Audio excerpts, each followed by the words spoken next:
November 26, 2008 భారతదేశ చరిత్రలో అదొక మర్చిపోలేని చీకటి రోజు. ముంబై నగరంపై జరిగిన ఆ భయంకరమైన ఉగ్రవాద దాడుల వెనుక అసలు ఏం జరిగిందో ఈరోజు లోతుగా చూద్దాం. నవంబర్ 2008 అంతా మొదలైంది కేవలం 10 మందితో. అవును, కేవలం 10 మంది. వాళ్ల సృష్టించిన బీభత్సం ఎలాంటిదో చూద్దాం. వాళ్ల టార్గెట్ మన దేశ ఆర్థిక రాజధాని ముంబై.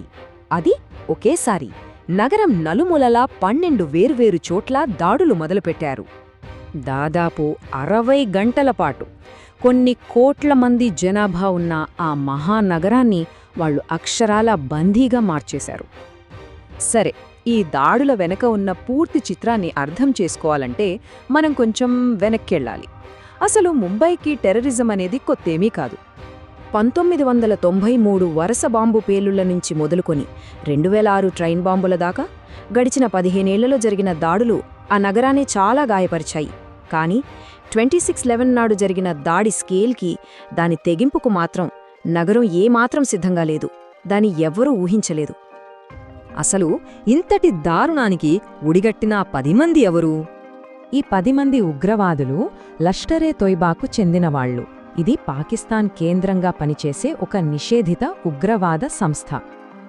అంటే వీళ్ళెవరో ఆవేశంలో వచ్చిన వాళ్లు కాదు. వీళ్లది ఒక పక్కా ప్రణాళిక.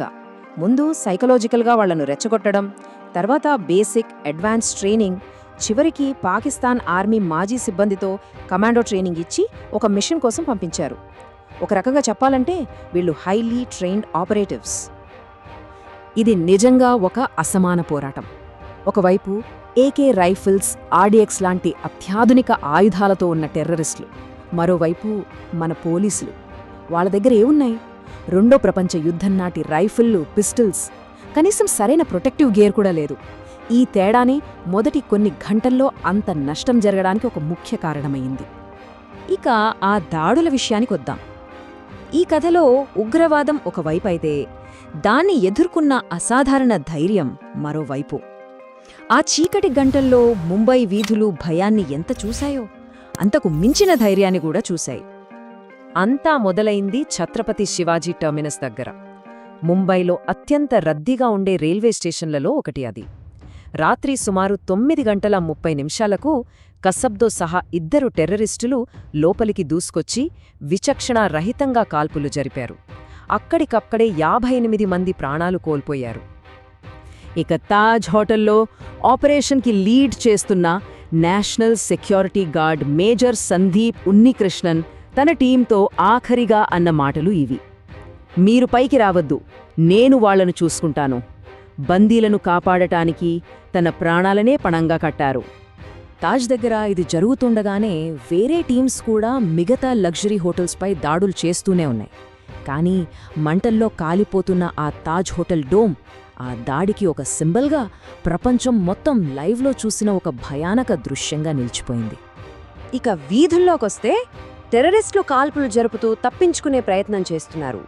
అప్పుడు assistant sub inspector Tukaram Omble, ఆయన దగ్గర ఆయుధాలు కూడా లేవు. అయినా సరే వాళ్ల కారు మీదకి దూకారు.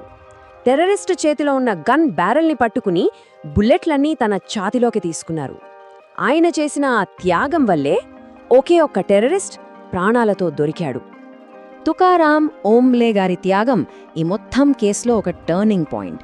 ఎందుకంటే దర్యాప్తు అధికారుల చేతికి ఒక సజీవ సాక్ష్యం దొరికింది: ప్రాణాలతో పట్టుబడిన ఆ ఒక్క టెర్రరిస్ట్. సరే, ప్రాణాలతో దొరికిన ఆ ఒక్కడు అజ్మల్ కసబ్ ఏం చెప్పాడు? ఆ మొత్తం కుట్ర బయటికి ఎలా వచ్చింది? కసబ్ విచారణలో ఒక్కొక్కటిగా అన్ని నిజాలు బయటపెట్టాడు. తను పాకిస్తానీ అని ఒప్పుకున్నాడు. లష్కరే తోయిబా సభ్యుడినని చెప్పాడు. ముంబై రావడానికి కుబేర్ అనే మన ఫిషింగ్ బోట్ను ఎలా హైజాక్ చేశారో వివరించాడు. అన్నిటికన్నా ముఖ్యంగా వాళ్లు పాకిస్తాన్లోని తమ హ్యాండ్లర్స్తో శాటిలైట్ ఫోన్ ద్వారా కాంటాక్ట్లో ఉన్నారని, ఇండియాలో 9/11 లాంటి దాడి చేయడమే వాళ్ల ప్లాన్ అని చెప్పేశాడు. దీంతో ఈ దాడికి పాకిస్తాన్తో ఉన్న లింక్ తిరుగులేకుండా ప్రూవ్ అయింది. ఇక్కడ ఒక ఆసక్తికరమైన విషయమేంటంటే, పట్టుబడ్డాక కసావ్ డాక్టర్లతో అన్న మాటలివి: నాకు చావాలని లేదు, సెలైన్ పెట్టండి. సాధారణంగా సూసైడ్ అటాకర్స్ ఇలా మాట్లాడరు కదా. దీన్ని బట్టి చూస్తే బహుశా దాడి తర్వాత తప్పించుకోవడానికి కూడా వాళ్ళ దగ్గర ఏదో ఒక ప్లాన్ ఉండి ఉండొచ్చు అనిపిస్తుంది. కసబ్ దొరకడం, ముట్టడి ముగియంతోనో కథ అయిపోలేదు. నిజానికి అసలు కథ అప్పుడే మొదలైంది. దాని పర్యవసనాలు చాలా కాలంపాటు కొనసాగాయి. ఇక కసబ్ లీగల్ జర్నీ విషయానికి వస్తే అది చాలా పద్ధతిగా, సుదీర్ఘంగా సాగింది. నవంబర్ 2008లో పట్టుబడితే విచారణ, కోర్టు తీర్పు, సుప్రీంకోర్టులో అప్పీలు ఇవన్నీ పూర్తయ్యేసరికి 4 ఏళ్లు పట్టింది.